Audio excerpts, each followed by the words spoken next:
This pussy grabs back. The Cary Harrison Files. CaryHarrison.com. And it is the Cary Harrison Files.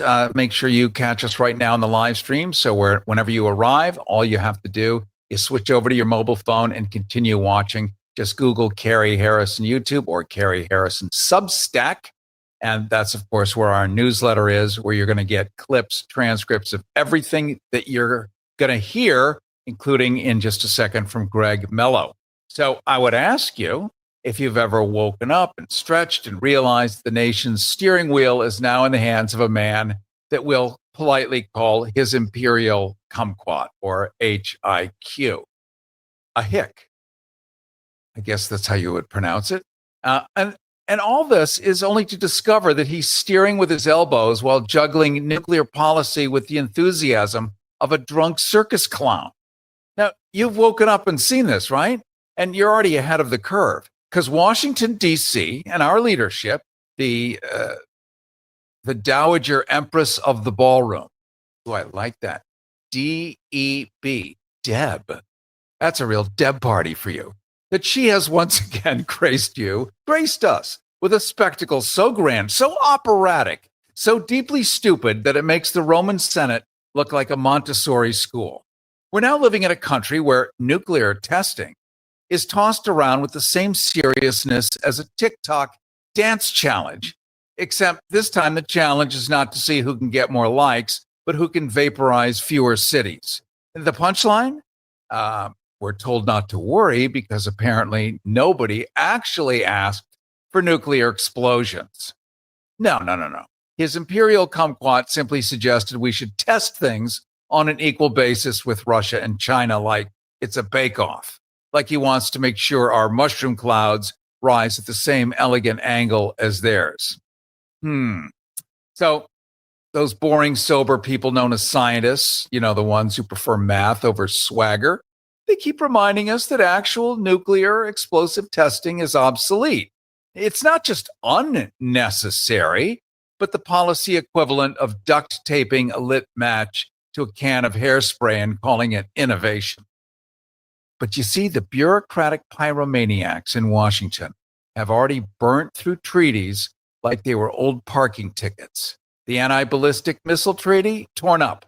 The intermediate range nuclear forces treaty, dumpstered.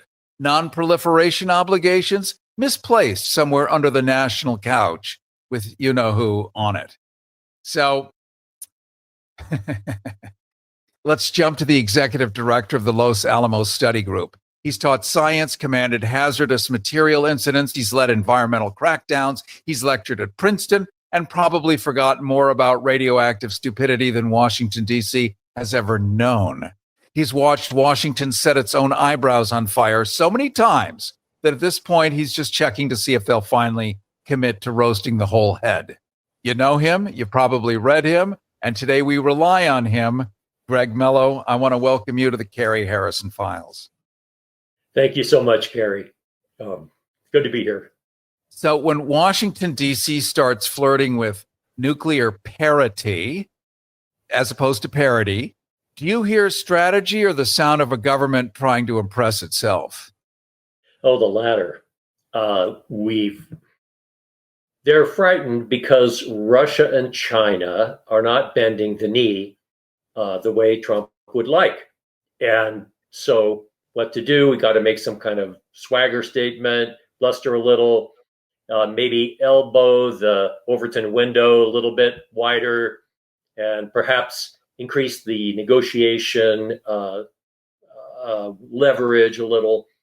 But this is not the kind of field that you want to do that in. I mean, you don't want to do it anyway, really. But Trump is used to doing that. This is not the thing to do when nuclear weapons are concerned. And right now, Russia is showing us their nuclear-powered cruise missiles, their satanic, I don't know what it is, these kind of doomsday devices that are beyond science fiction, testing them allegedly, maybe this, maybe that. And so here we are back into the Cold War. What could be more fun? Do you think this is ultimately a way to generate another $1 trillion off of which somebody can skim 10, 20%? Or is this, growing a new set of cods because a bigger pouch is just cooler? It's a little of both. It's very embarrassing to want to be a global superpower without being able to test nuclear weapons. We also can't produce plutonium weapon cores. And we're having trouble with all of the modernization that we want to do because we have this profit-based system, builds in profits at every step, very little accountability, little to none, really. And Russia and China have a better management system. And in 2002, we got rid of the anti-ballistic missile treaty. Russia said, well, we're not going to compete with you in this ridiculous anti-missile system race. You are forcing us to develop some offensive weapons with which we can deter you, because we understand that anti-missile systems are just another offensive system. And so that's what they did. And now they tested more of them, and Trump is, reacting. And so now we have this ridiculous statement, we're going to start nuclear testing. Well, we're not. We're not going to start nuclear testing. But what this does for the warhead strangeloves is it just opens the door wider. They say, oh, yeah, well, we can prevent nuclear testing if you just give us some more extra billions of dollars and don't look too closely at all the stuff we're doing and wasting money on. We'd like to do more crazy stuff underground in Nevada, more crazy stuff in Livermore, more in Los Alamos, and that way you'll be safer. Well, that's never worked out. You just pointed out, Greg Mello, and it just hit me. Remembering that within the last number of months, the White House has retired, I don't know how many people that were part of the infrastructure of maintaining and safeguarding our nuclear stockpiles. So basically, you get rid of the worker bees that make sure that everything runs on time and that it's safe. You point out that Russia and China seem to have more safeguards than we do. So really, everything is on a rogue setting. The doomsday clock, which we're all familiar with, is ticking at whatever it is, a couple of seconds before midnight. How close are we now to catastrophe through bungling versus catastrophe through bellicosity? Yes, that's really great that you make that distinction, because it's the latter, which is really more dangerous. So the bellicosity sets the stage and creates the distrust, which, if you've seen this movie, A House of Dynamite, it plays very large in what actually happens. What's our relationship with Russia and China? What do we think they're doing? Well, since we're not talking, who knows? There's a lot of distrust. So into that, then you get the bungling. So somebody who wants to play nuclear brinkmanship can easily miscalculate. We think that the president is very badly advised on these topics and very ignorant. And so he could easily blunder. For example, to even consider sending nuclear capable Tomahawk missiles, which can reach all of Western Russia, including Moscow easily, to Ukraine and say, go ahead. By the way, we'll lend you our crews to help launch them, and we'll give you targeting information. Well, Russia had a cow over that. And to just talk in a cavalier fashion about that, and then, the next week we talk, oh yeah, we might start nuclear testing. It is very dangerous. Cary Harrison with you. We're talking right now to Greg Mello, the man who spent a lifetime prying open the nation's nuclear closet and cataloging every skeleton that our leadership pretends isn't rattling in there. He's the executive director of the Los Alamos Study Group, which means he's one of the few people who can actually tell you what's actually going on while Washington tries to bluff its way through physics. Greg's the kind of expert who speaks in facts, not fireworks, and has been calmly watching the government set its own eyebrows on fire for decades. Hence, he's here. We're talking about the reality of the surreality of where we stand. And with all the catastrophe and mayhem going on, we sort of forget that the nuclear weapons are one way to just smoke all of humanity in mere seconds. And we're like really close to it. You're watching it from the inside.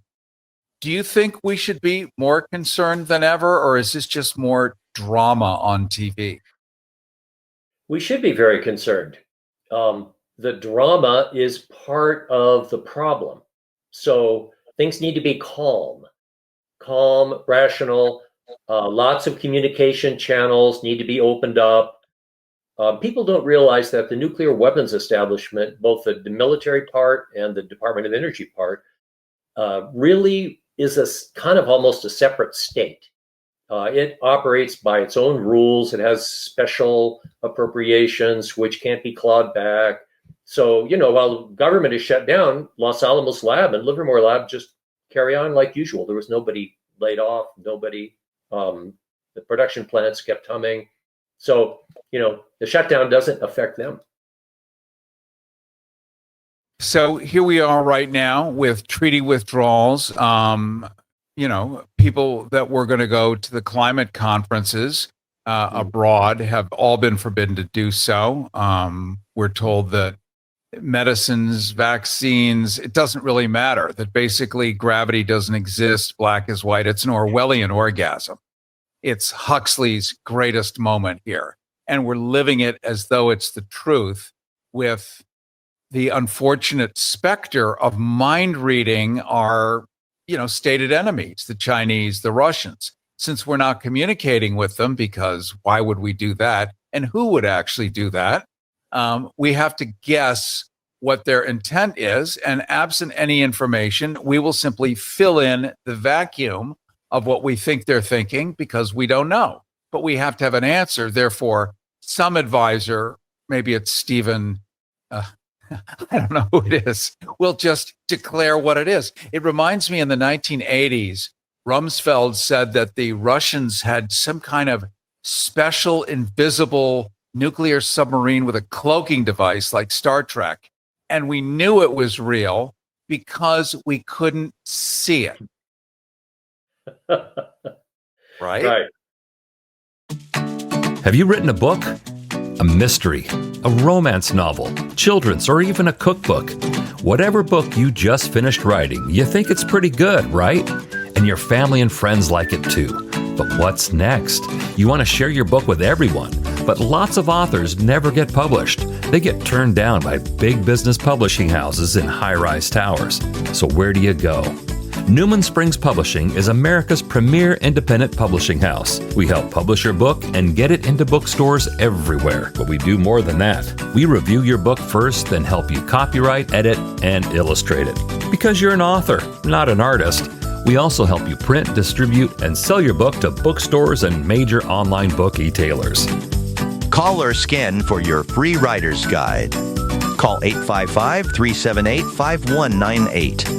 That's 855-378-5198. Well, I'm afraid that these Russian weapons are actually quite real, and they're quite terrifying. So one Poseidon torpedo would burn down all of Los Angeles. So 6 of them can be carried on an Oscar-class submarine. They weigh 20 or 30 tons. They can go intercontinental distances. They can loiter on the seafloor. They can go very deep in the ocean, go very fast. They're nuclear powered, and they carry an enormous warhead. And so Trump's Golden Dome is like a golden fantasy. And we have to stop playing around with this stuff because it's terribly serious. We don't want Russia to think that they're threatened. That's not in our interest. We need to have money that we can put into what people need, not this ridiculous runaway nuclear arms race, which is what this is turning out to be. If we just let this go, don't pay attention, oh, surely the wizards have this under control, They don't. They want as much money as they can get. And they're doing stuff in Nevada underground, which is not nuclear testing, that I don't think Russia can afford to do. So Russia may have a little more incentive, not to mention DPRK, which is kind of down on the learning curve. We don't want them to test. So we don't want DPRK to say, gosh, well, I guess we better conduct a nuclear test and perfect and miniaturize our high yield warheads so we can hit Los Angeles or any other American city. No, we don't want that. I know we've spent, many of us grew up watching Star Trek. I referenced it earlier. We remember MAD. We know that a nuclear war is not winnable. Really, nobody survives. Back in, what was it, 1959, on the beach with Fred Astaire, and I forget who it was. And then it was remade later with Armand Asante, I think in the 1990s, except it was the Chinese and not the Russians. The only safe place was some little spot in Australia, at least for 2 weeks. So it buys you 2 weeks. It's not a survivable issue. And I don't know. I don't even know how to wrap my head around this because it's so obscene that the safeguards we had, the treaties that we had, started by King Ronald I in the 1980s. Even probably Dickie Nixon was at least putting out positive probes in this direction. And to undo all of that as though it's somehow unpatriotic, I don't understand. Do you have any perspective on the inside as to why this is so sexy? It's, we set up these bureaucracies and they acquire a life of their own. And so the military, they do this, they train, they truly believe in their own propaganda. And that's true. And now we have military lingo in the weapons laboratories. The scientists echo the same thing. We have to do this because of the mission. I should say that right now, Trump has got a decision on a potential decision on his desk to take up Putin's offer to not increase the size of our respective nuclear arsenals beyond the New START level that was negotiated by Obama. And it's a very simple thing. All he's got to do is say, sure, that's a good idea, sign his name. It doesn't require negotiation. It buys time for negotiation. And it's a no-brainer. And Trump could do this, I don't know. It's the fact that we haven't done this yet speaks poorly of the United States. Let's jump very quickly, Greg Mello, into justifying first use of nuclear weapons in conflicts like Ukraine. I mean, isn't that a pretty loud statement? Well, I don't think either side's going to use a nuclear weapon in Ukraine. Russia and U.S. Russia had a no first use policy, but we would refuse. We didn't get rid of ours, so they said, "Well, crap, we're going to have one too."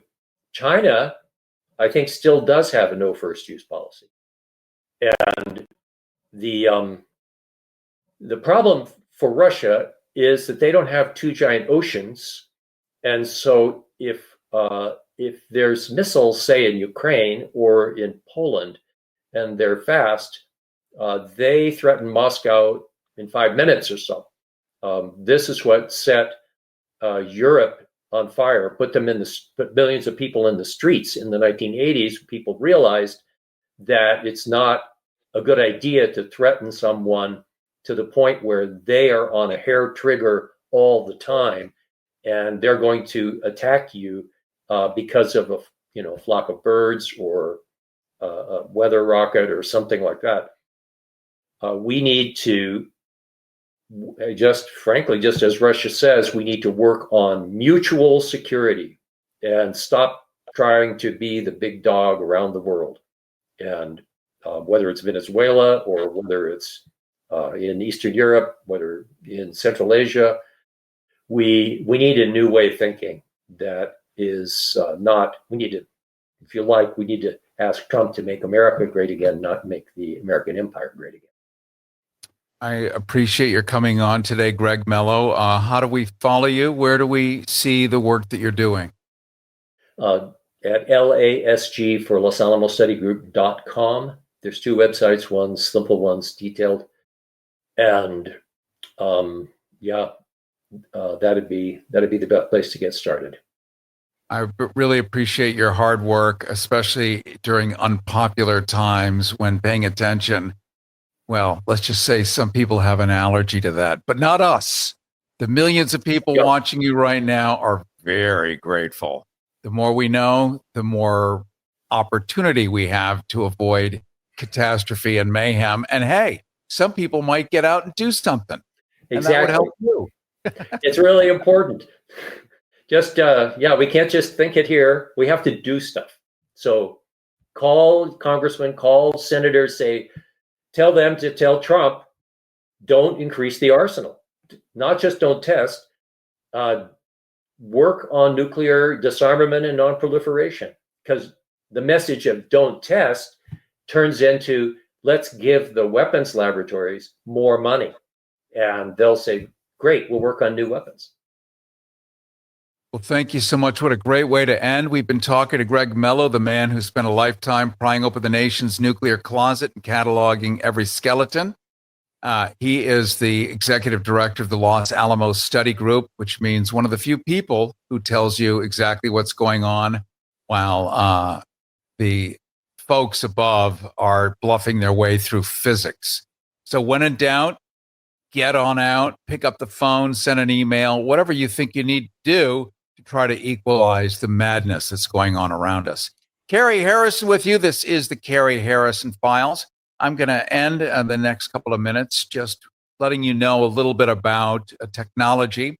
We talk a lot about AI. We talk a lot about Big Brother. Many of you use WhatsApp. You use instant messages. You think that they are secure and safe. We now know that they are not, that everything is being monitored. No longer is this the domain of the NSA. It has to be overseas. And then maybe our overseas partners let us know what you did here in the States. No, all the rules are gone. All the protections are gone. So when you use WhatsApp, those disappearing messages, they don't actually disappear. They just disappear off your phone, but not out of the cloud and not out of the other person's phone necessarily. Just like everything else. So whatever you do now includes text messages.